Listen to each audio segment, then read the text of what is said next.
Alexander Pierce stood frozen in the hospital corridor, his heart pounding so hard that he could hear its thunder inside his ears.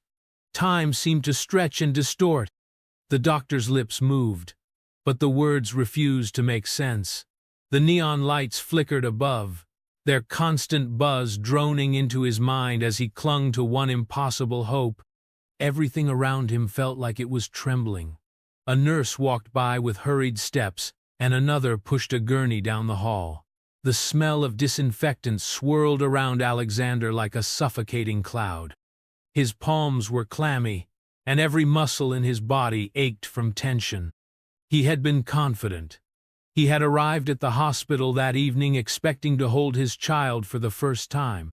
His wife, Melissa, had gone into labor ahead of schedule, but the doctors had assured him it was going to be fine. He had believed them. Melissa had been strong, filled with energy and excitement about this new chapter in their life. Yet now, something had gone terribly wrong. She was not in recovery.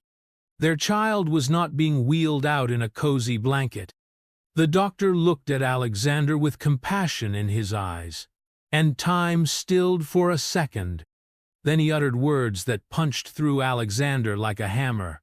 "I am very sorry, Mr. Pierce, we couldn't save them." Alexander's knees buckled, and he pressed his hand against the wall to steady himself. Both his wife and his newborn son were gone. The world stopped making sense. His vision blurred with tears, and he bit his lips so hard he tasted blood. The nurse by his side guided him to a chair.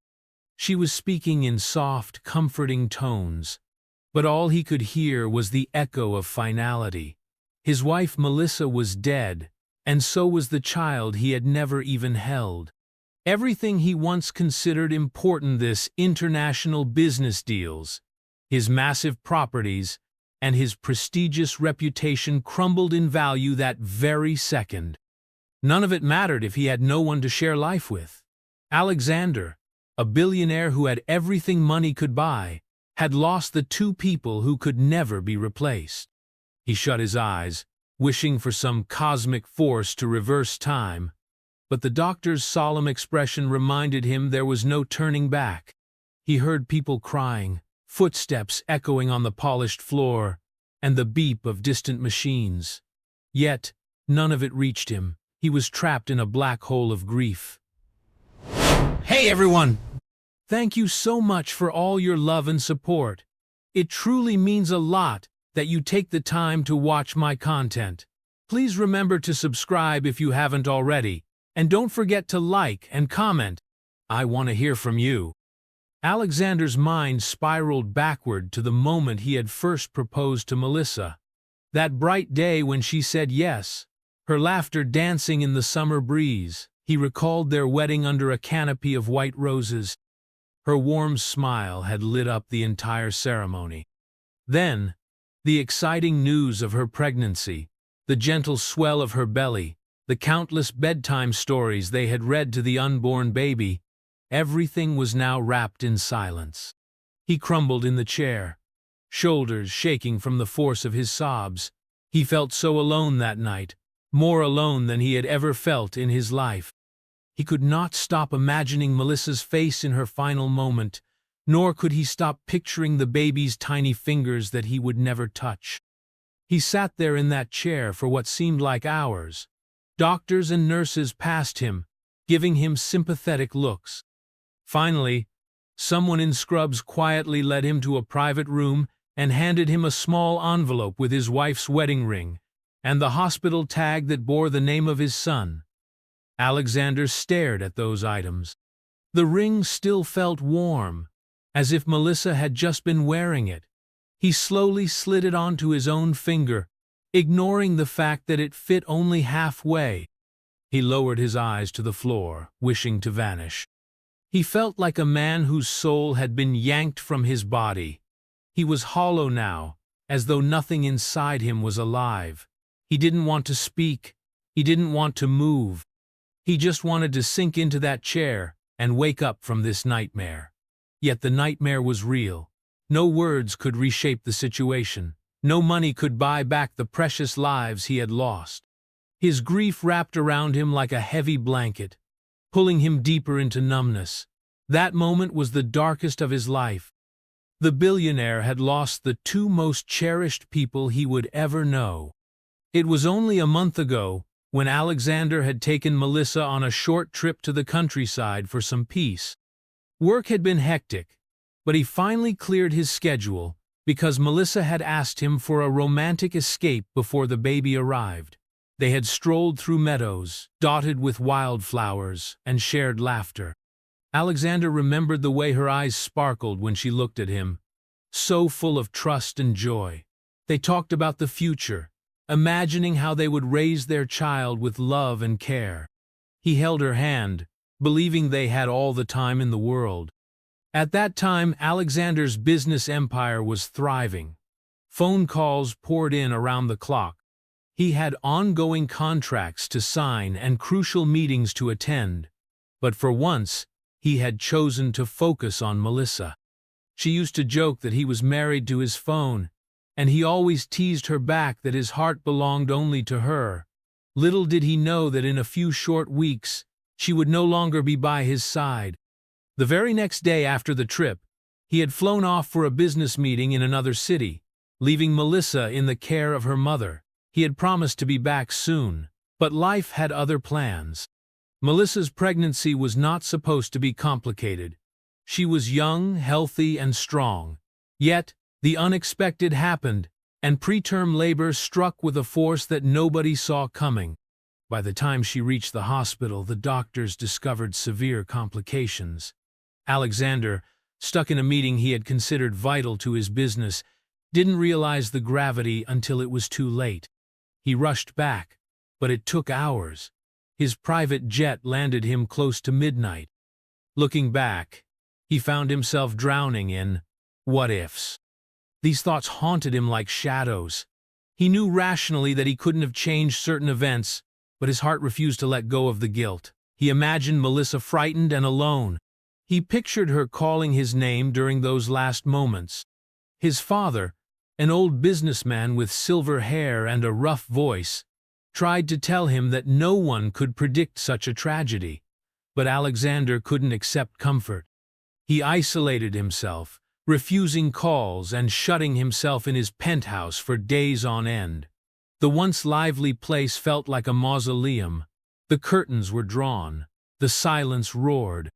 The staff tiptoed around, unsure of how to help. They left meals outside his bedroom door, which remained mostly untouched.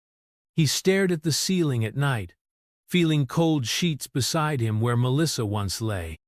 He thought of his unborn child's nursery, a sweet room with pale yellow walls, plush animal toys, and a rocking chair where Melissa had spent long afternoons reading baby books.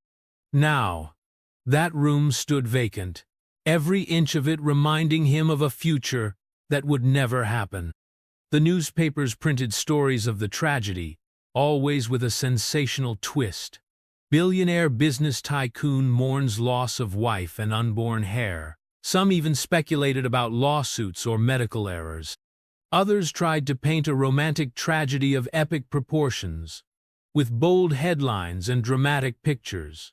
None of it captured the reality of Alexander's sorrow. He began to despise the press, wanting only to be left alone. Even in this dark time, life forced him to move forward in small steps. He had a company to oversee, employees who depended on him, and share prices that fluctuated daily. Some in his corporate circle whispered that maybe he should step down for a while. Others grew anxious about the future of Pierce Enterprises without its fearless leader at the helm. But Alexander found himself numb to it all. He felt trapped in the aftermath of a storm, searching for any piece of hope to cling to. Around the same time that Alexander's world was falling apart, across the city, a woman named Clara Evans was crying in a small, cluttered living room. She had just received the news that her husband John had died in a sudden car accident on his way home from a late shift. The police officer had delivered the message gently, but the shock had slammed into Clara like a head-on collision. She stood by the doorway of her old apartment, tears streaming as she stared at the officer's sympathetic face. Then she shut the door, slid down to the floor, and let out a silent scream of pain. She and John had been married for 3 years. Their marriage was humble but filled with genuine love. They had no grand estate, no flashy cars, no trust funds. What they had was each other's unwavering support. John worked as a mechanic, often working extra shifts to provide for them. Clara was employed at a local bakery, waking up early to prepare dough and greet customers with a smile. They dreamed of saving enough money to one day buy a little house in a quiet neighborhood, maybe with a backyard for barbecues and a small garden. All those hopes were shattered in one phone call. For days, Clara could barely function. She had to call her boss at the bakery to explain the tragedy. Her coworkers sent flowers and cards, but nothing seemed real. The last words John had said to her that morning were, "I love you. I'll be home before midnight."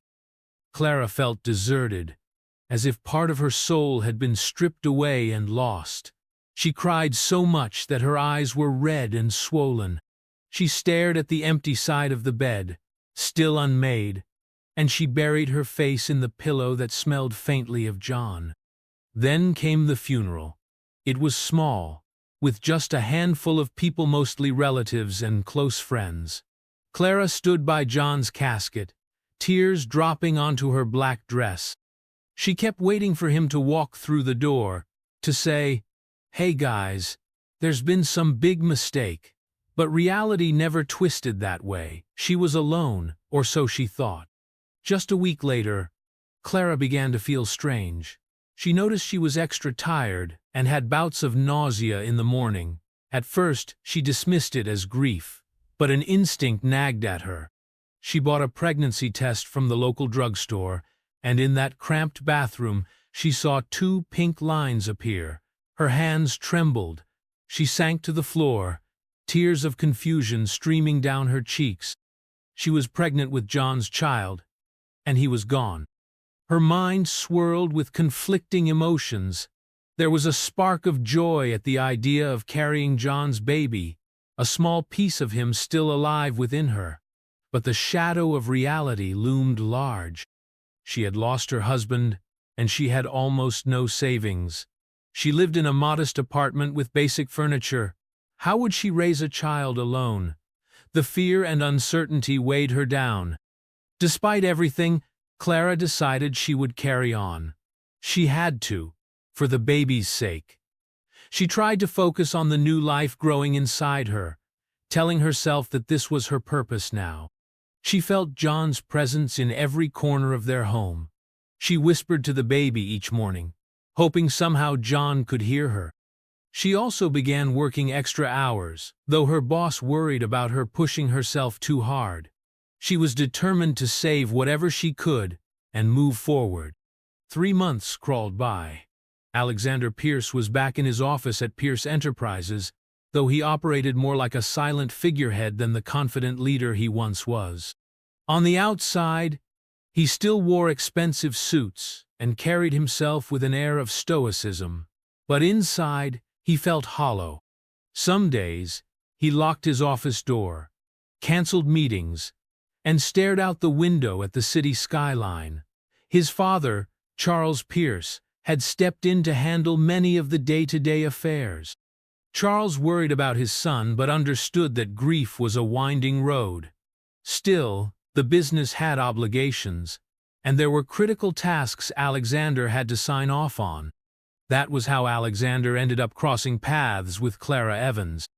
She was at the building that day to submit a job application, though it was for a lower-level position in the shipping department of Pierce Enterprises, a job that matched her modest work experience. She needed a better income than what the bakery provided, and one of her old acquaintances mentioned an opening. Her heart pounded as she rode the elevator to the 10th floor. She had never been this high up in a building before, and everything felt large and imposing. Clara, now 3 months pregnant, wore a slightly loose blouse to hide her small bump. She clutched her resume in a thin folder, hoping no one would notice her trembling. When she stepped into the waiting area, she saw tall glass walls, immaculate floors, and stylish furniture. It made her feel very small. Nonetheless, she was determined to present herself well. She needed the job desperately. By pure chance, Alexander emerged from a meeting and walked down that corridor.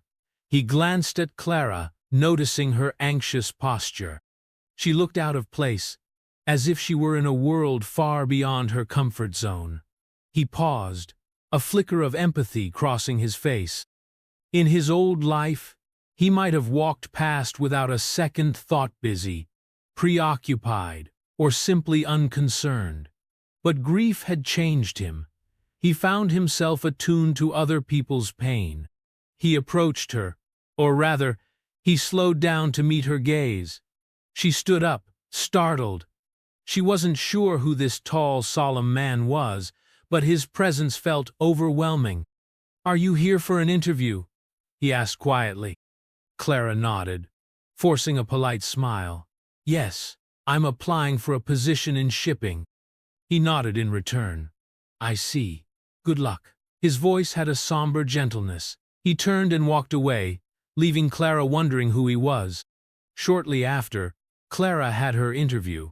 It went smoothly. She was honest about her background, her willingness to learn, and her dedication. It also helped that they needed someone reliable and quick to adapt. Clara left with a hopeful smile, although she couldn't shake the memory of that man's face. She didn't know he was the Alexander Pierce, the billionaire owner of the entire company. A few days later, Clara received a phone call. She got the job.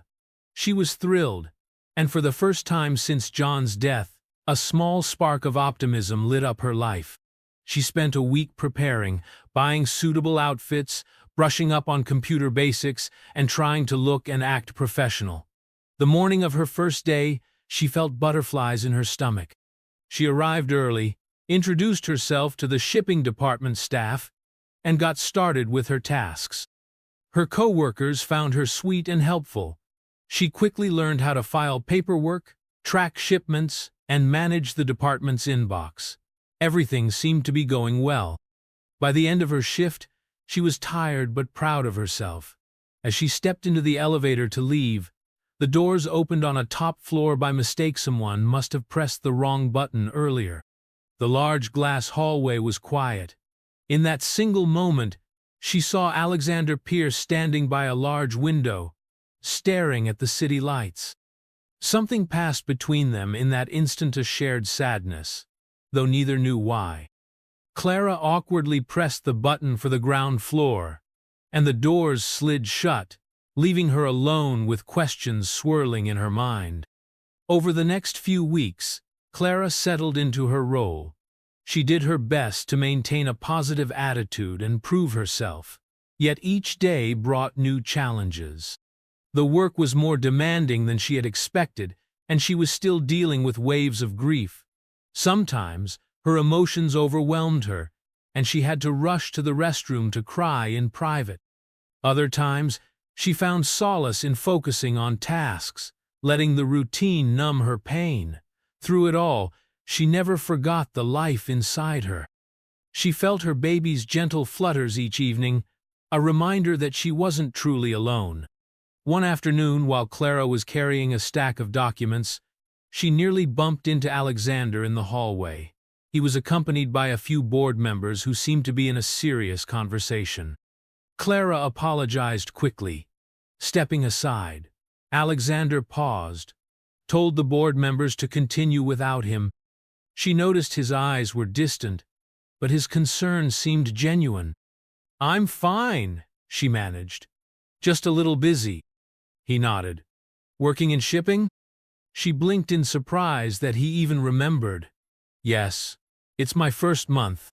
Alexander slipped his hands into his pockets, looking uncertain for a moment. "How are you finding it so far?" Clara hesitated, then answered honestly, "It's good. Everyone's helpful. It's a change of pace for me, but I need the stability." He looked at her with a softness in his gaze. "I hope you find it here." They parted ways, and Clara could not help noticing how sad he appeared. This time, she recognized him from company news articles. Alexander Pierce, the billionaire CEO with a tragic story. Rumor had it that his wife and baby had died not long ago. He looked like a man carrying the weight of the world on his shoulders. Clara's heart tightened. She too had lost someone. A few days later, she was working late to finish an urgent shipment report. Most people had already gone home, and the building was quiet. She heard footsteps and turned to find Alexander approaching her desk. He gave her a polite nod. "You're here late," he noted. Clara smiled weakly. "Yes, I'm trying to finish this before tomorrow morning." He glanced at her workspace.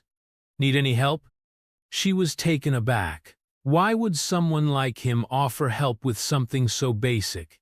Yet she saw sincerity in his eyes. "I think I can handle it, but thank you." He nodded again, lingering for a moment as if searching for words. Finally, he said, "If you ever need anything, resources, a quiet space to think, let me know." Clara wondered if he treated all employees this kindly, or if there was some other reason. She was too shy to ask. She simply responded with a soft, "Thank you, Mr. Pierce." When he turned to leave, she found herself calling out, "Mr. Pierce, I'm sorry for your loss." She hadn't planned to say it, but the words slipped out. He stopped in his tracks, shoulders tensing. Slowly, he turned around, and for a long moment, he just stared at her. "Thank you," he finally said, voice thick with emotion. Then he walked away, his footsteps echoing down the corridor. The next morning, Clara regretted speaking so personally. She worried she had crossed a line. Yet, something inside her felt relieved. She had wanted him to know she understood. She had endured her own sorrow and recognized that same deep pain in his eyes. But she also knew that every person's grief was unique, and she hoped she hadn't overstepped. Alexander, on the other hand, was deeply moved by Clara's words. Hardly anyone at work spoke to him about Melissa and the baby anymore. They either tiptoed around the topic or avoided it altogether, fearing to reopen wounds. But in that simple expression of sympathy, Clara had shown him a raw understanding he didn't expect. Her eyes, filled with empathy, had told him she wasn't just offering empty condolences. She knew what it meant to lose someone dear. In the days that followed, Alexander found small reasons to check on the shipping department. Sometimes he would drop by with a question about an upcoming contract. Other times he merely passed by Clara's desk to say a casual hello. Clara felt a strange pull toward him as well. It wasn't romancy, at least, not at first. She felt safer in his presence, knowing he wouldn't judge her tears or her occasional moments of quiet sadness. One afternoon, Clara had a dizzy spell while reviewing some shipping invoices. She gripped the edge of her desk, trying to steady herself. A coworker quickly caught her arm. Alexander happened to be walking by, and he rushed over, concern etched on his face. "Are you okay?" he asked softly. Clara forced a small nod, her vision clearing. "I'm fine, just dizzy." Her coworker suggested she go home and rest. Alexander agreed. "Yes, please take the rest of the day off. Your health is more important." Clara hesitated. She needed the hours, and she was terrified of losing this job. "Thank you," she whispered, gathering her bag and heading for the elevator. As she left, Alexander couldn't ignore the sudden wave of protectiveness he felt. He remembered those days when Melissa was pregnant, and how he had tried to ensure she rested. He didn't know Clara's situation, but he had a hunch something more was going on with her. Maybe she had hidden burdens. For reasons he couldn't explain, he wanted to help. Clara went to the doctor that evening for a routine prenatal checkup. Thankfully, everything was normal. The doctor advised her to take better care of herself, eat properly, and avoid stress. Clara sighed, thinking how hard that was when she was a grieving widow with a new job. but she resolved to be more careful for the baby's sake. About a month later, Clara's pregnancy bump was harder to hide. She wasn't showing a great deal yet, but her clothes fit snugly, and mornings were marked by frequent nausea. She used looser outfits and tried to avoid drawing attention to herself. She feared that if her bosses realized she was expecting, she might lose the job before her probation period ended. Yet rumors started swirling in the shipping department. A coworker caught sight of her in the restroom one morning, looking pale. Another noticed she never joined in coffee runs, often sticking to water and crackers. Before long, gossip spread that Clara might be pregnant. Some looked at her with pity, others whispered behind her back. Alexander caught wind of the rumors through the grapevine. Initially, he said nothing. It wasn't his place to pry, but an uneasy feeling settled in his chest. He recalled her dizzy spell, her quiet demeanor, and the look in her eyes that spoke of deeper sorrow. One late afternoon, he found her alone at her desk and decided to approach. "May I speak with you in my office?" he asked. Clara's heart began to race. She followed him up to the executive floor, stepping into the spacious office with its floor-to-ceiling windows. She felt out of place standing before the enormous desk. Alexander gestured for her to sit on a sofa in a corner of the room. He took a seat across from her, hands resting on his knees. "I've heard some talk," he began gently, "that you might be pregnant. Are you?" Clara's cheeks burned with embarrassment. She looked down, twisting her fingers together. Finally, she gave a small nod. "Yes, I am." Alexander inhaled slowly, trying to hide his sudden rush of concern. "Why didn't you let us know? We could have made accommodations." Clara swallowed. "I was afraid. Afraid I'd lose my job. I really need it, and I know I'm still new here." He nodded in understanding. "This company doesn't terminate employees for being pregnant, Clara. But I do wish you had come to us. Are you alone in this?" Tears pricked the corners of her eyes as she thought of John. She felt a lump in her throat. "My husband died. I only found out about the baby after he was gone." Alexander felt his chest tighten. He reached out, placing a gentle hand on her shoulder. "I'm sorry," he said, meaning every word. "I know how it feels to lose someone you love." She wiped her eyes. "I've had some tough times, but I'm doing my best for my baby. This job is my lifeline." Alexander nodded thoughtfully. "You have my word you're not going to lose your job." He paused for a moment, then spoke more softly. "I lost my wife and our unborn child not so long ago. It's still unbearable sometimes. But maybe we can help each other in some way." Clara was stunned by his openness. She had heard the story, but hearing him speak about it made it real. She felt her own grief rise up, and for a moment they sat in silence, sharing a bond that needed no further explanation. From that day on, Alexander made sure Clara had what she needed at work-lighter duties: a comfortable chair, flexible hours if needed. He asked HR to ensure she was aware of any maternity benefits. He never pried into her personal life beyond what she was willing to share, but his steady support eased Clara's worries. She felt a sense of relief, knowing she wouldn't be alone. In time, small friendly conversations grew between them. Clara found herself opening up about John, sharing how they had met at a small-town fair. She told Alexander about the red balloon John had bought her, how he had teased her for being afraid of the Ferris wheel. In return, Alexander told her about Melissa, how he'd first seen her at a charity gala. He described Melissa's laughter and her kindness.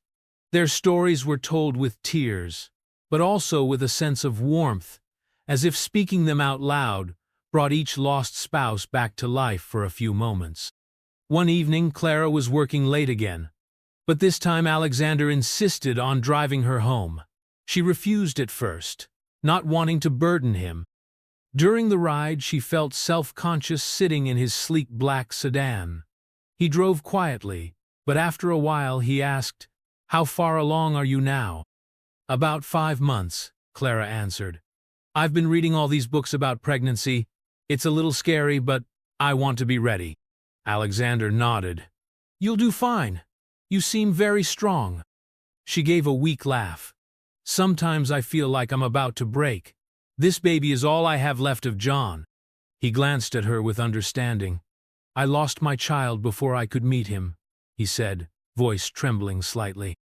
"I won't pretend to know what it's like to still carry that life inside you, but I do know the importance of that child. It's a piece of someone you love." She nodded, her eyes misting. When they arrived at her apartment, she thanked him quietly and slipped out of the car. He watched her climb the steps and disappear inside, feeling an ache in his heart. He thought back to the moment in the hospital corridor's entire life, changed in a single instant. Now, he was faced with the reality of Clara's pregnancy, a living reminder of hope in the face of loss. Part of him felt drawn to protect her. Another part feared he might be stepping into complicated emotions he wasn't ready for. Weeks turned into months, and Clara's belly grew. She felt the baby kick for the first time while sitting at her desk one afternoon.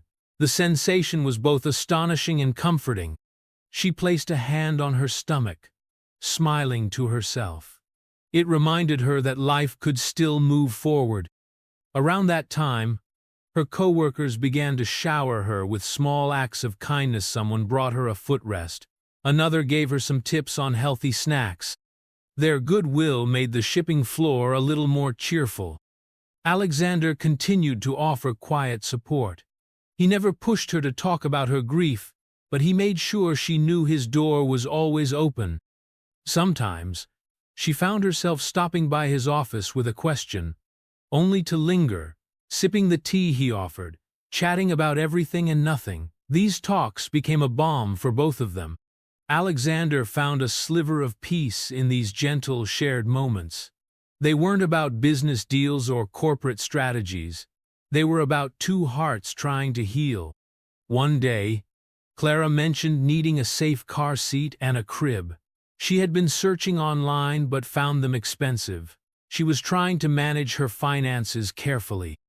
Alexander listened, recalling the brand-new nursery in his penthouse never used, a heartbreaking reminder of what he lost.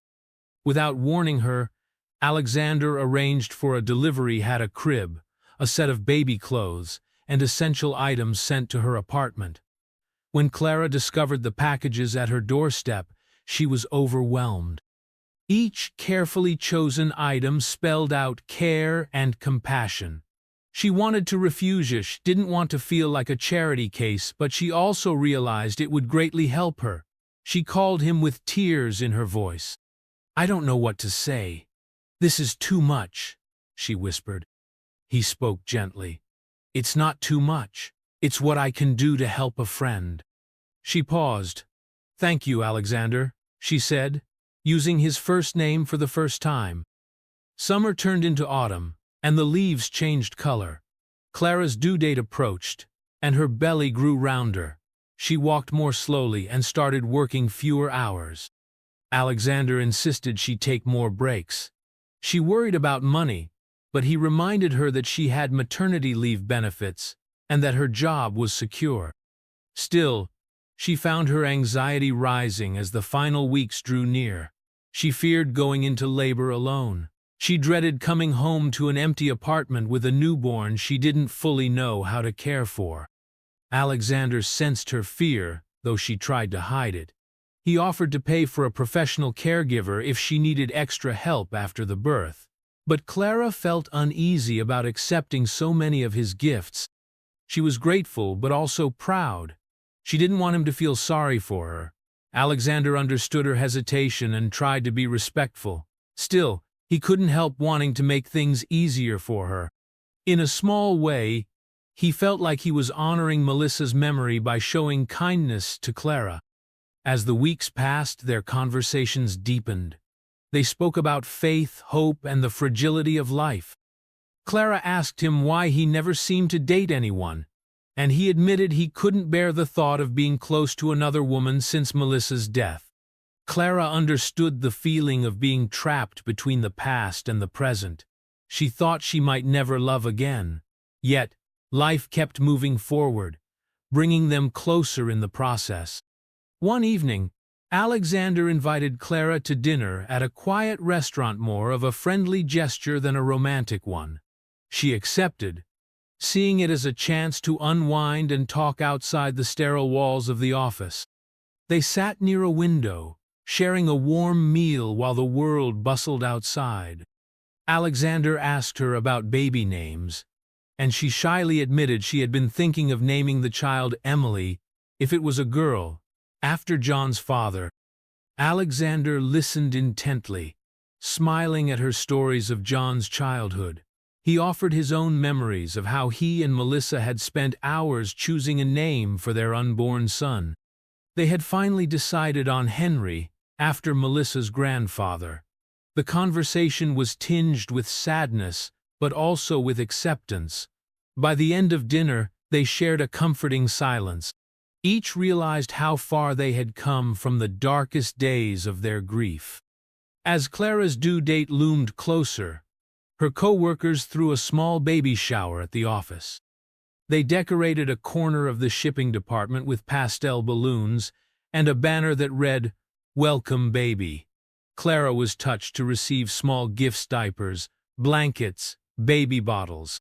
Alexander attended briefly, standing in the background with a gentle smile.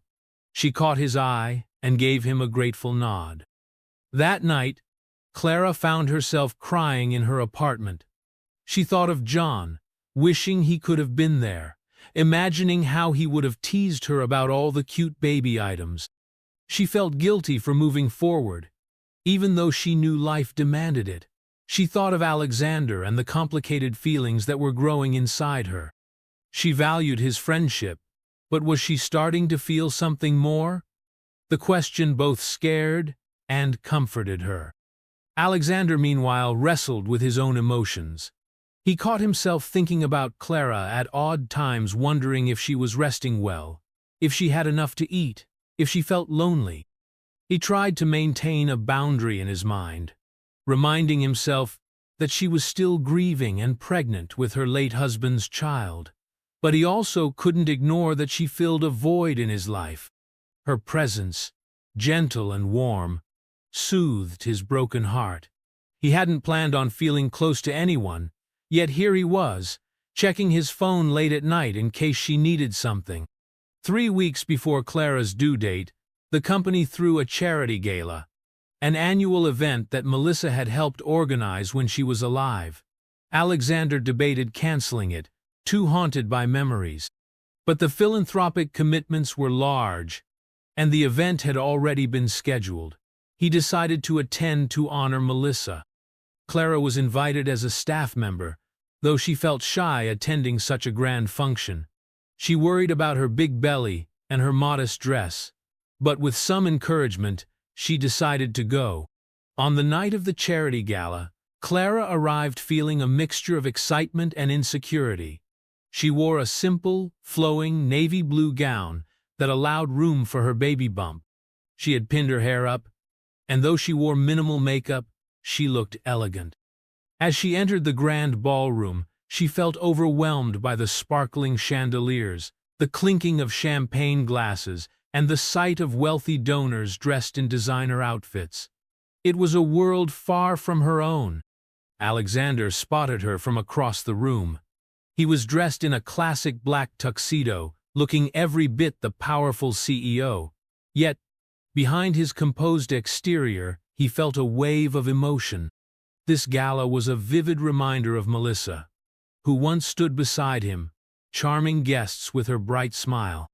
He took a deep breath and made his way to Clara, gently guiding her away from the crowded dance floor to a quieter corner. "You look lovely," he said, his eyes kind. "Thank you," she replied, her cheeks warming. "This place is incredible and a bit intimidating." He offered a reassuring smile. "I know. Melissa always handled these events with grace. I'm just muddling through." Clara reached out, giving his hand a light squeeze. "She would be proud of you." He managed a small nod, trying to steady the ache in his chest. "Thank you." They spent the evening chatting with guests, some of whom recognized Clara as Alexander's new friend. A few were curious, but Alexander's protective manner kept their questions gentle. Throughout the night, he found his gaze drifting to Clara's baby bump. It reminded him so vividly of what he had lost, yet he felt no jealousy or regret toward her. Instead, he felt drawn to the miracle of a new life. Near the end of the evening, there was a tribute to Melissa. A short video played, showing her at past charity events, hugging children at orphanages, and speaking with passion. Alexander stood by Clara, tears gathering in his eyes as Melissa's voice echoed in the ballroom. Clara placed a comforting hand on his arm.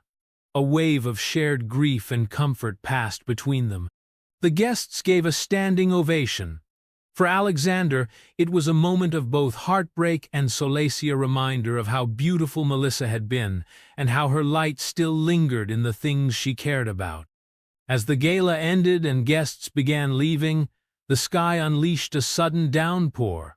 Clara had come by taxi, and she lingered in the entrance, staring at the rain pounding on the pavement. Alexander found her, offering to drive her home. She agreed, grateful. Halfway to Clara's apartment, the car's tires slipped on a patch of standing water, causing Alexander's heart to race.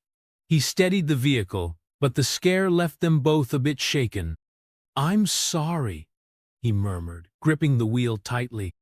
"It's okay," Clara said, placing a hand over her belly protectively. Alexander finally exhaled when they reached her building. He turned off the engine and looked at her, rain beating on the roof. Clara nodded, rummaging for her keys. They dashed through the downpour, getting soaked. By the time they reached her apartment door, both were dripping. Clara fumbled to unlock the door. Inside, she flicked on a lamp that cast a warm glow on the worn furniture. She apologized for the mess, hastily pushing aside some baby items. Alexander glanced around, noticing how tiny the space was. "Thank you for letting me walk you up," he said softly. "Are you going to be okay tonight?" She nodded, smiling through her damp hair. "Yes, I'm fine. It's nice to have some company for a few minutes." He hesitated, then asked, "Would you like me to stay until the storm eases?" She considered it. Part of her worried about impropriety. Another part of her longed for someone's presence. They settled on the small couch, listening to the rain outside. Clara made them some tea, apologizing that she only had chamomile. Eventually, the conversation turned to the baby. Clara felt the baby kick, and on an impulse, she placed Alexander's hand on her belly. He froze at first, then felt the faint movement under his palm. A rush of emotion flooded him, astonishment, sorrow, and a fragile hope all at once. "That's amazing," he whispered, voice trembling. Clara smiled, tears gathering in her eyes. "It is, isn't it?" In that quiet, rain-soaked apartment, they shared a moment of closeness that words couldn't quite describe. Neither was thinking about romance in the usual sense, but they both felt a gentle bond that was more than friendship. It was a connection forged by heartbreak and softened by compassion. Over the next couple of weeks, Alexander grew more involved in Clara's preparations. He offered to hire a part-time helper once the baby was born, or at least cover the cost for a few weeks. Clara, though hesitant, finally relented when she realized how beneficial it would be, especially right after giving birth. Alexander arranged interviews with a few postpartum doulas, and together they selected a kind-faced woman named Helena. Helena specialized in newborn care and emotional support for new mothers. Clara felt uneasy about accepting so much help, but Alexander insisted. "I couldn't be there for Melissa," he said one day with a voice heavy with regret. "Please let me do this. It gives me some peace." Clara felt tears fill her eyes. She placed a hand on his arm. "Thank you," she whispered. "I can't repay you." He simply shook his head. "You don't have to." Meanwhile, at the office, Alexander began to show renewed interest in the charitable projects that Melissa had once managed. He spoke with the philanthropic department, and Clara sometimes helped with small tasks there. She discovered a new side to him, someone who cared deeply about making a positive impact on society. The more she saw of him, the more she admired him, not just as a CEO, but as a caring soul. Clara's co-workers teased her occasionally, suggesting the boss was more than a friend. She blushed, denying any romantic angle.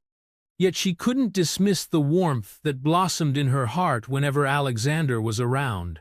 He was kind, protective, and scarred, just like her. She found it hard not to care about him. As her due date neared, Clara grew nervous. She had no family in the city her parents had passed years ago, and John's mother lived across the country and couldn't travel easily. Clara feared going into labor alone at night. Alexander noticed her anxiety and quietly assured her that he would make sure she wasn't abandoned. He gave her his private phone number and insisted she call any time, day or night, if something happened. She thanked him, biting her lip to hold back tears. Finally, the day arrived, though it was actually night. Clara had stayed late at work, finishing some pending tasks. Around midnight, a sharp pain tore through her abdomen. She gasped, realizing it might be contractions. She tried to calm herself, timing the pains as best she could. When they became more frequent, she remembered Alexander's instructions. She dialed his number with trembling fingers. He answered on the second ring, sounding alert despite the late hour. "Alexander," she said, panting slightly, "I think it's time. The baby. I'm having contractions." He was already up, grabbing his car keys. "I'm on my way. Hang in there." Within 20 minutes, he was at her doorstep, helping her down the stairs and into his car. She clung to his arm, sweating, fear etched on her face. He drove with measured calm, reassuring her between contractions. "You'll be okay," he murmured. "We're almost there." At the hospital, nurses rushed to assist Clara into a wheelchair. Alexander stayed by her side, speaking with the doctors, providing her insurance details, and explaining she was an employee at his company. They quickly admitted her to a delivery room. Clara was scared, her body shaking from pain and anxiety. Alexander held her hand, ignoring the odd looks from the medical staff. He didn't care about appearances. Hours passed in a blur of contractions, medical staff coming and going, and monitors beeping. Clara labored with gasps and moans, the pain stabbing through her. She cried, calling out for John in her delirium, and Alexander soothed her with encouraging words, letting her grip his hand so tight his knuckles turned white. Dawn broke as the final moments of labor approached. Clara summoned every ounce of strength, pushing with fierce determination. At last, a loud, piercing cry filled the room. The doctor announced, "It's a girl," and gently placed the tiny, wriggling newborn on Clara's chest. Clara sobbed with relief, exhaustion, and joy. She gazed at her daughter's scrunched-up face, disbelief and gratitude flooding her. The child she had feared to bring into this world alone was finally here. Alexander stood by, tears trailing down his cheeks. He felt an inexplicable mix of elation and sorrow. The sight of this newborn reminded him of all he lost, but also held a promise of new beginnings. "She's beautiful," he whispered, his voice cracking. After the birth, Clara was moved to a recovery room. The baby, named Emily, was given a clean bill of health. Clara felt a deep ache in her body, but her heart was full as she cradled her daughter.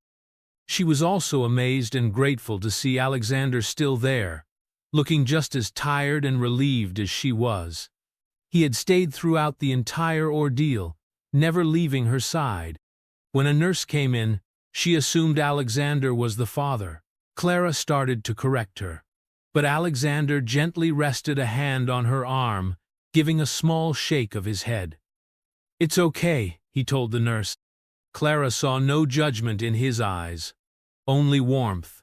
Later, though, when they were alone, Alexander looked at the sleeping newborn in Clara's arms. A quiet moment passed between them. "I don't want to overstep," he said slowly, "but if you ever need someone to be there for Emily, I'm here." Clara felt tears sting her eyes. "I appreciate that. I just don't want you to feel obligated. You've already done so much." Alexander shook his head. "It's not obligation. It's something I want. You've given me a glimpse of hope that I never thought I'd have again." "Would it be too forward if I said I care about you, Clara?" She looked into his eyes, seeing his sincerity. "I care about you too, but I'm afraid. I'm still grieving John, and you're still grieving Melissa." He nodded, tears shimmering in his gaze. "I know, and I don't want to rush anything. But caring for someone loving someone again doesn't mean we forget. It means we choose to move forward while keeping their memory alive." Clara's heart pounded. She lowered her eyes to Emily's sleeping face. She thought of John and how he would want her to be happy. Maybe love didn't have to come wrapped in guilt. Maybe it could be a gentle path to healing. Over the next few weeks, Clara leaned on Helena, the postpartum doula Alexander had hired. Helena was a godsend, guiding Clara through feedings, diaper changes, and sleepless nights. But Alexander, too, became a regular presence, dropping by after work to check on them, sometimes bringing food or supplies. He even learned how to hold Emily properly, supporting her tiny head. Though not officially her father, Alexander found himself doing fatherly things. He soothed Emily's cries with gentle rocking. He joked about wanting to sign her up for karate lessons in the future. Clara laughed at his silly remarks, the tension of new motherhood easing whenever he was around. Helena watched the two with a knowing smile. She could see the unspoken bond between them grow stronger each day. Of course, there were moments of doubt. Clara worried she was betraying John's memory. She also worried that Emily would grow up confused about who Alexander was in her life. Alexander worried he might fail them, or that his grief would overshadow any happiness he could bring. Yet each time fear bubbled up, they turned to each other for reassurance.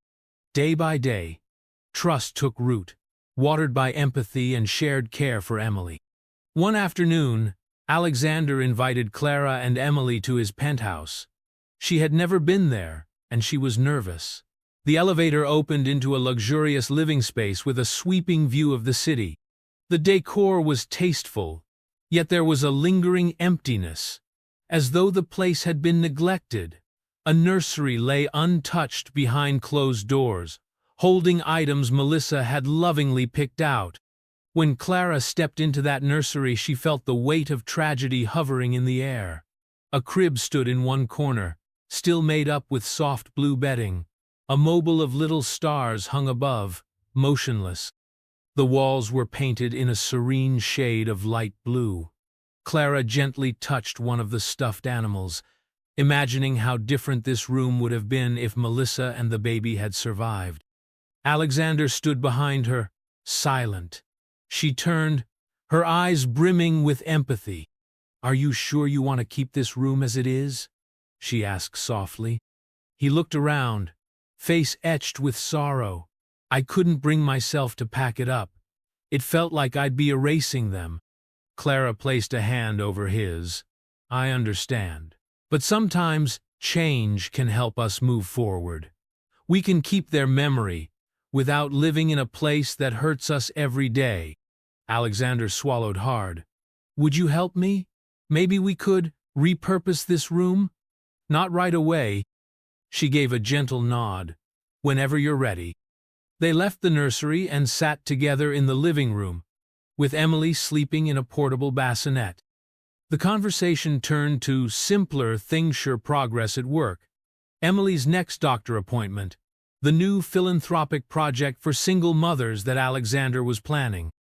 He found inspiration in Clara's resilience and wanted to create a program offering job training and support for widowed or single mothers. She lit up at the idea, praising him for wanting to make a difference. He shrugged, a hint of a smile on his lips. Melissa would have wanted it, and you showed me how powerful hope can be. Before Clara left that day, Alexander handed her a small box. Inside was a locket with a tiny photo of John on one side and a photo of baby Emily on the other. Clara stared, tears filling her eyes at the thoughtful gesture. "I hope this helps you feel they're always close," he said quietly. She hugged him, her tears soaking into his shoulder. It was the first time she felt the barrier of grief between them soften into something warm, comforting, and undeniably real. Yet emotions never follow a straight line. A few days later, an old friend of John's came to visit Clara. He voiced his concerns about how quickly Clara seemed to be leaning on Alexander. He worried she was letting a rich man sweep her away without dealing properly with John's memory. Clara felt defensive. She tried to explain that Alexander was a friend, not someone trying to replace John. But doubt festered in her mind. Was she moving too fast? That same evening, while feeding Emily, Clara felt a sudden rush of guilt. She was grateful for Alexander's help and care. But did it mean she was betraying John? The question tormented her. She spent a sleepless night, tears falling on Emily's tiny head. She recalled her wedding vows, the plans she and John made. Now, she was forging a new path, one John would never be part of. Alexander sensed her emotional distance the next time they met. She seemed guarded, speaking less, avoiding eye contact. Worried, he asked if he had done something wrong. She broke down, admitting her confusion and guilt. He listened quietly, letting her tears flow. Only after she finished did he speak. "I know what it's like to feel torn between the past and the present," he said softly. "I still wear Melissa's ring on a chain around my neck sometimes. Does that make me unfaithful if I find comfort in you?" She looked at him through teary eyes, uncertain how to answer. He continued, "I'll never forget Melissa. You'll never forget John. That doesn't mean we have no right to be happy again. This isn't about replacing them. It's about learning to live with our memories and still choosing life." She pressed her lips together, tears slipping down her cheeks. His words rang true, but the pain was deep. "I'm scared," she whispered.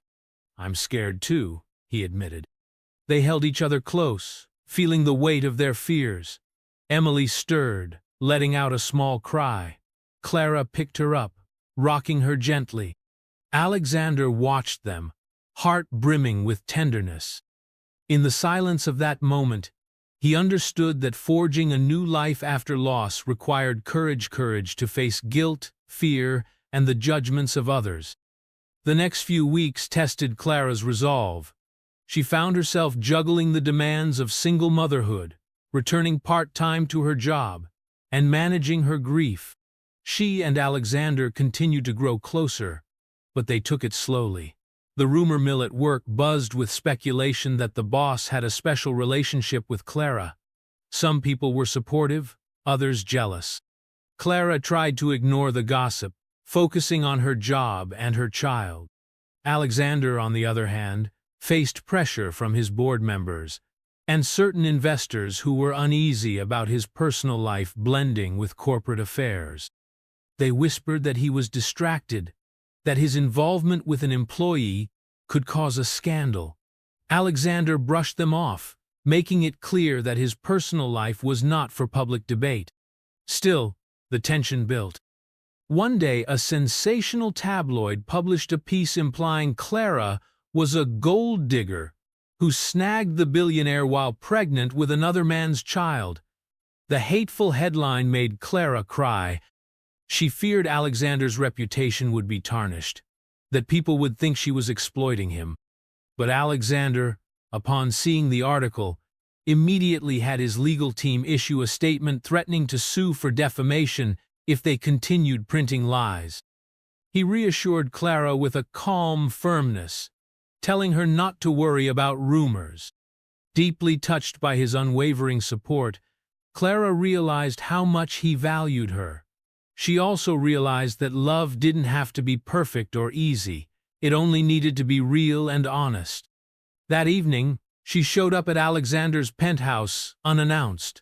He opened the door in casual clothes, surprise lighting his face. She smiled shyly, cradling Emily. "I wanted to say thank you," she began, "for everything." He ushered her inside, taking Emily in his arms. "You don't need to thank me."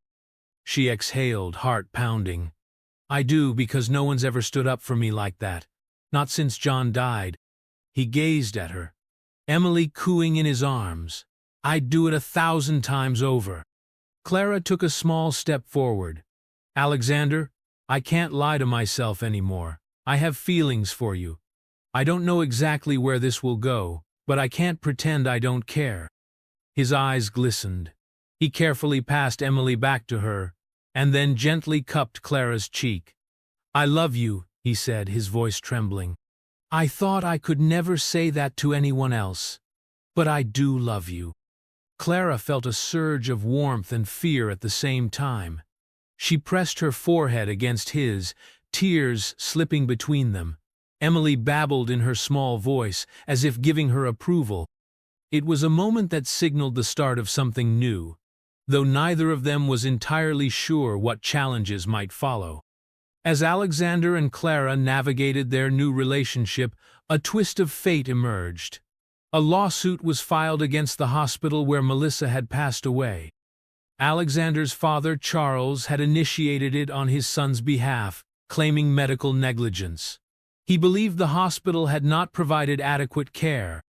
Alexander had never been certain if it was the hospital's fault, but Charles wanted to find closure for the family. The legal process churned up painful memories. Alexander was forced to recount the day Melissa and the baby died, providing details that left him sleepless for nights. Clara, seeing his torment, tried to comfort him, but he withdrew into himself at times, reliving the trauma. The hospital's legal team produced files suggesting that Melissa might have had an undiagnosed medical condition that contributed to her death, something that routine checkups might have missed. Shaken by these revelations, Alexander blamed himself anew. He spiraled into guilt, believing he should have demanded more tests or better care. Clara grew worried, as did Alexander's father. She tried to remind him that no one could have predicted such complications. But a cloud of regret loomed over Alexander, threatening to engulf him. One late night, Clara found him in the nursery that once belonged to Melissa's unborn child. He was sitting on the floor, cradling one of the stuffed animals. He looked up at her, tears glistening. "I failed them," he whispered brokenly. "I don't want to fail you too." Clara's heart broke. She knelt beside him, pulling him into her embrace. "You did not fail them," she said firmly. "Tragedies happen that are beyond our control. You are not at fault." He clung to her, weeping softly. Tell me I can still be a good father figure to Emily, even though I wasn't there for my own." She held him tighter, tears of her own spilling. "You already are, Alexander. She lights up when she sees you. Don't let guilt steal that away." They stayed on the floor for a long time, holding each other, letting the ghosts of the past wash over them. Outside, night stretched on, but inside, they were forging a bond that was deeper than before, shaped by love and shared pain. Over time, Alexander decided to drop the lawsuit. He realized that no legal battle would bring Melissa and the baby back. Charles respected his decision. In the end, Alexander believed that finding peace was more important than seeking blame. With that chapter closing, he focused on building a future with Clara and Emily. He invited them to move into the penthouse, which Clara hesitated to accept. She had grown fond of her modest apartment and was afraid of losing her independence. Alexander listened to her concerns, suggesting they could maintain both places until she felt comfortable. Eventually, though, practicalities won. The penthouse had more space, and Clara liked the idea of Emily having a proper nursery. So, one weekend, they packed up Clara's belongings. Alexander rented a small storage unit for anything she wasn't ready to part with. As they organized the penthouse, they decided to transform the old nursery. They sorted through Melissa's baby items with reverence. Then they repainted the walls in a soft cream color and set up Emily's crib, along with new decorations that fit her personality. The process was emotional. Alexander said a silent goodbye to the nursery he had once prepared for his lost child. Clara acknowledged John's memory by placing a small photo of him next to Emily's crib, so she would know her biological father. And in this bittersweet merging of past and present, their new family space took shape. On the day Clara and Emily officially moved in, Alexander prepared a simple welcome dinner. Candles flickered on the dining table. Emily cooed in a baby swing as soft music played. Clara looked around, overwhelmed by how different her life was from a year ago. She felt a small pang of sadness, thinking of John, but also a grateful warmth for Alexander. When she sat down at the table, Alexander placed his hand over hers. "Welcome home," he said, a tender smile on his face. She squeezed his hand, tears threatening to fall. "It feels like home," she admitted. Over the following months, Clara watched as Alexander juggled corporate responsibilities with fatherly duties. He would rise early for international calls, then make goofy faces at Emily to make her giggle. Evenings often found them cooking simple meals together, then relaxing on the couch as Emily dozed off in one of their arms. The domestic peace stood in stark contrast to the public perception of Alexander Pierce as a ruthless billionaire. Sometimes, Alexander questioned if he deserved such happiness, but Clara reassured him that everyone deserved a second chance at love and family. She, too, battled doubts, worrying if John would feel replaced. Yet every time Emily laughed or reached out for Alexander, Clara felt a conviction grow within her. Love wasn't about replacement, it was about addition. The baby had two fathers sown in heaven, and one here on earth to guide her.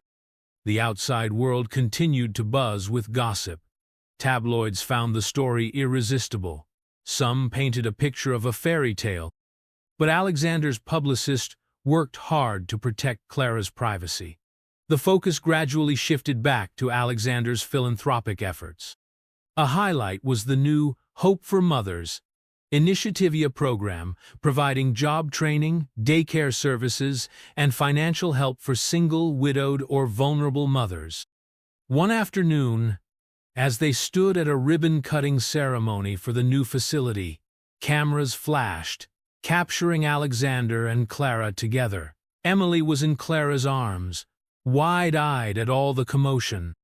Alexander spoke to the reporters, dedicating the center to the memory of Melissa Pierce, and John Evange's voice trembling slightly as he mentioned both names. Clara was deeply moved that he honored John as part of this new beginning. It was a powerful statement of acceptance. Their lost loved ones had a place in their shared story.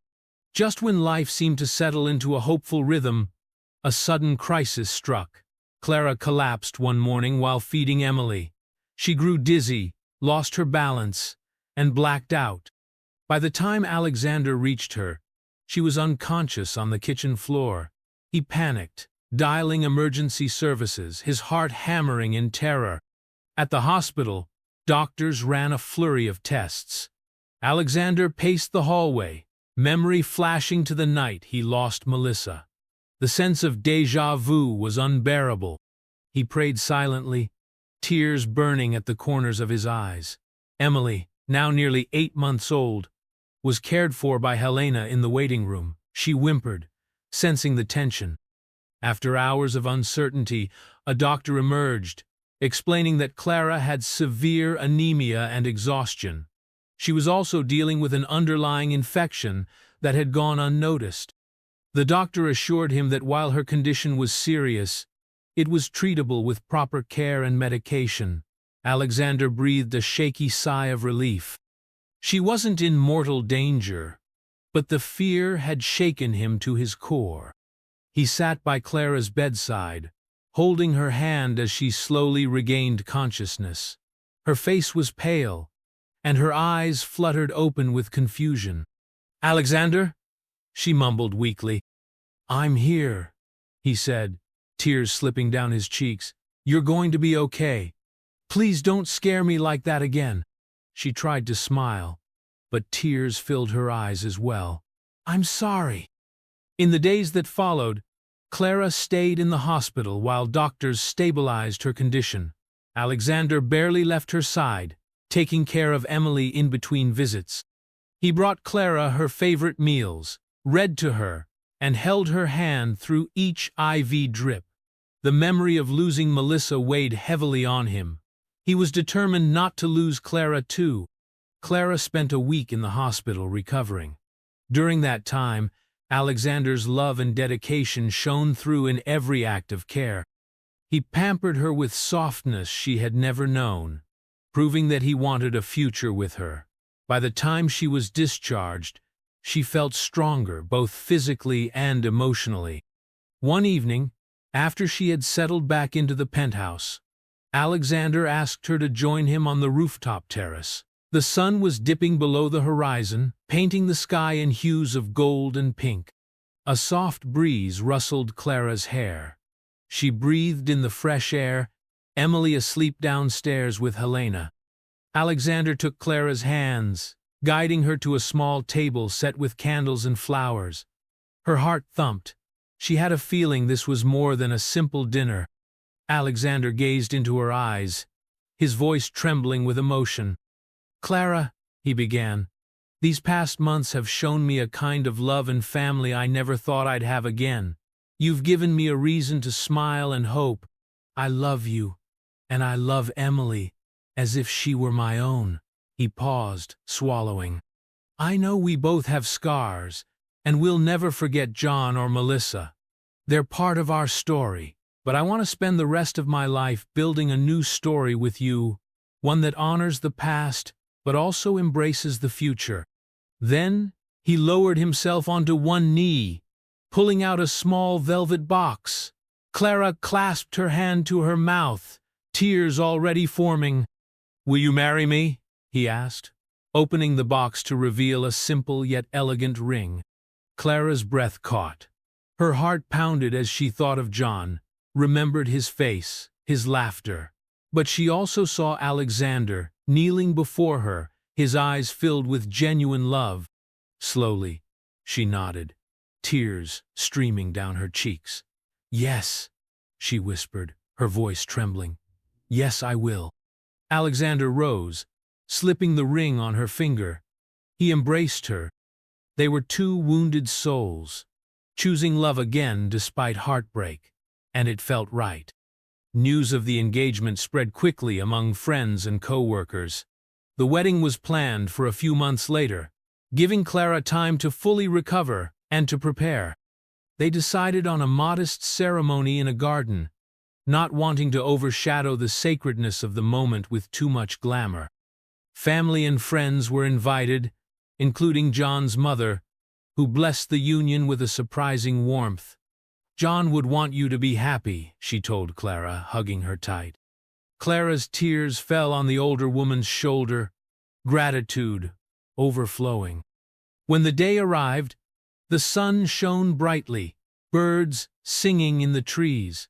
Clara wore an ivory gown, simple and graceful. Alexander stood at the altar, dressed in a tailored suit, his expression nervous yet radiant. Emily, in a tiny white dress, was carried down the aisle by Helena, drawing soft laughter from the guests. During the ceremony, Alexander and Clara included a tribute to John and Melissa, lighting 2 candles in their memory.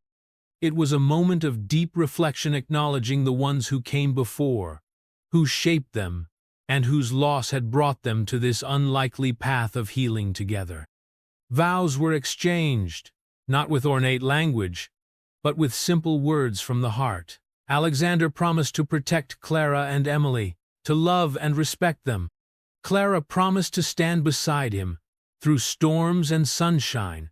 When the officiant pronounced them husband and wife, Alexander lifted Clara's veil and kissed her. Applause, cheers, and a few tears of joy erupted among the guests. The reception was intimate, with close friends and family sharing dinner under twinkling fairy lights.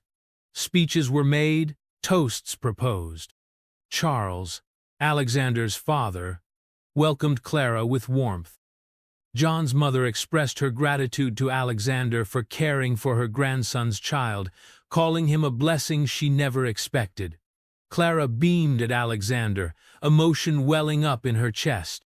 Later that night, Alexander stole a moment alone with Clara, guiding her to a bench beneath an old oak tree adorned with small lanterns. Emily was sleeping peacefully in a stroller nearby, watched by a doting guest. Alexander and Clara sat, hand in hand, absorbing the sounds of laughter and music in the distance. "I can't believe we're here," Clara whispered, leaning her head on his shoulder. He kissed her hair gently. "I never thought I'd find love again, but you showed me it's possible." She laced her fingers through his, gazing at the gold band on her ring finger. "Thank you for loving me, flaws, grief, and all." He smiled softly. "We're both works in progress, but that's okay. We'll grow together." They leaned in for a tender kiss, their hearts full. A cool breeze rustled the leaves, and in the flickering glow of lanterns, they felt at peace. They knew life wouldn't always be smooth. Grief had a way of reappearing on birthdays, anniversaries, and random quiet moments. Yet they had each other, and they had Emily, a living testament that life could emerge from sorrow. As they returned to the celebration, hands still entwined, they looked forward to a future shaped by compassion, resilience, and love. In marrying each other, they weren't erasing the memory of John or Melissa. Rather, they were honoring them by creating a new life infused with gratitude and hope. In the months and years that followed, Alexander and Clara built a life around family and community. Emily grew into a bright-eyed toddler who adored both her parents. She recognized pictures of John and Melissa, understanding when she was old enough to grasp the concept that she had two parents in heaven watching over her. On special occasions, they lit candles for John and Melissa, telling Emily stories of their kindness and love. Alexander continued to run his empire, but with a softer touch. He donated more to charitable causes, especially those aimed at helping families in need. Clara took on a leading role in Hope for Mothers, guiding other women through the challenges she had once faced. Their homeons, haunted by loss, was now filled with laughter. The patter of Emily's small feet on marble floors, and the comforting aroma of Clara's home cooking. Every so often, Alexander would feel a pang of sorrow, remembering the hospital corridor where his world collapsed. Clara, too, would dream of John, missing him deeply in certain moments, but they would lean on each other, finding that their love was big enough to hold the memories of those they lost. It was a gentle, healing love, a reminder that from the darkest heartache, new joy can bloom. And so, their story, filled with pain, healing, and finally happiness, stood as proof that broken hearts could mend, and that those who have lost everything can find a new beginning. For Alexander Pierce, the billionaire who had once lost his wife and newborn, and Clara Evans, the widow who discovered she was pregnant after her husband's death, life had come full circle, granting them a shared fate that was at once heartbreaking and beautifully redemptive. Their ending was not perfect, but it was hopeful, and sometimes hope is all the heart needs to find its way home. Hey everyone, thank you so much for all your love and support. It truly means a lot that you take the time to watch my content. Please remember to subscribe if you haven't already, and don't forget to like and comment. I want to hear from you.